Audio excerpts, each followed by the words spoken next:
When I came back from the client meeting, the fifth floor was empty. Our desks, computers, even the plants we'd kept alive through endless late nights, gone. In their place, a sleek new setup gleamed under the sunlight, perfectly arranged for the company's new star, Kyle. My team was huddled by the elevator, pale, silent. They'd been told we were being moved downstairs, to the basement, no windows, broken air conditioning, storage boxes stacked against the walls like a prison. Greg, our boss, stood in the hallway, arms crossed, smirking. "Client-facing teams need the best offices," he said. "You'll manage fine in the basement." I didn't argue. I didn't shout. I just looked at my team and said, "Pack your bags." They thought I meant for the basement. I didn't. Flashback. The first time I met Greg. He was magnetic. Talked fast, shook your hand like he was closing a deal with you personally. He told me I was the missing piece to his department, said we'd build something unshakable. For 2 years, I believed him. We took the smallest accounts and turned them into the department's backbone. I defended him in meetings when other executives called his methods reckless. I shielded him from client complaints. But Greg was the kind of man who thought loyalty was just another resource, like office supplies, to be used up. The first crack appeared 6 months ago. A deal I'd nurtured for a year suddenly wasn't mine anymore. Greg handed it to Kyle, a fresh hire with a jawline like a recruitment ad and a LinkedIn full of buzzwords.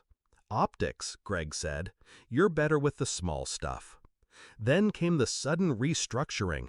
My budget was cut in half without warning. Promises of promotions evaporated. And slowly, my team's work started appearing in presentations with Kyle's name on it. The basement move was the final insult. But by then, I was already halfway through my plan. I'd spent the past 3 months building something quiet, off the company radar, a consulting branch under my own name. I wasn't poaching clients, not yet. I was building trust, offering informal advice, helping them solve problems Greg didn't even know existed. At the same time, I'd been securing NDAs with my team, side contracts, legal, airtight. They thought it was just for some freelance opportunities I might offer them later. They didn't know they were already part of a different company, mine. When Greg moved us to the basement, I knew it was time. That afternoon, I told my team to meet me at the cafe across the street after work. No company laptops, no company email. We sat in the back corner, away from the windows. I laid it out. The clients, the contracts, the escape route. I told them that if they wanted out, they could walk into new jobs, same pay, better terms, by Monday morning. All 5 said yes without hesitation. Execution began that weekend. I filed my resignation quietly on Friday night, set to take effect Monday at 9 a.m. But I didn't send it to Greg. I sent it to the board, along with a report, detailed, time-stamped, showing how Greg had been misrepresenting project data and taking credit for my team's work. Monday morning, my team didn't show up to the basement, or the 5th floor.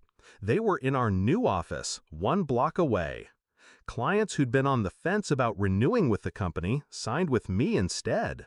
Greg called me at 10 a.m. "You can't just take them," he hissed. "I didn't," I said. "They left." "You think you can build something without me?" I smiled, though he couldn't see it. "Already did." I hung up.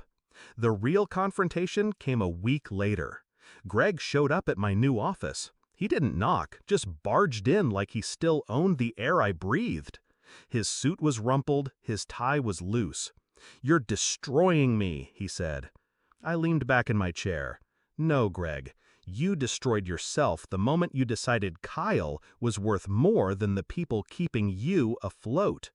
His jaw tightened. He glanced around at my team, now working in sunlight, laughing, talking. He saw what I'd built, and that it was already bigger than the cramped little empire he'd stolen from me. "You'll regret this," he said. I met his eyes. "No, you will." He left without another word. Now, Our client list is growing. My team is thriving. And Greg's department? I heard they moved them to the basement last month. Kyle's gone. Took another job after his big accounts mysteriously dried up. Greg is fighting to keep his title, but the board knows the numbers. They know the truth. I've learned something about revenge. It doesn't have to be dramatic. It doesn't have to be loud. It just has to be complete. When people ask why I left, I just say, the basement didn't suit me. I don't tell them that the basement was the best thing that ever happened to me, or that the moment Greg thought he'd humiliated me was the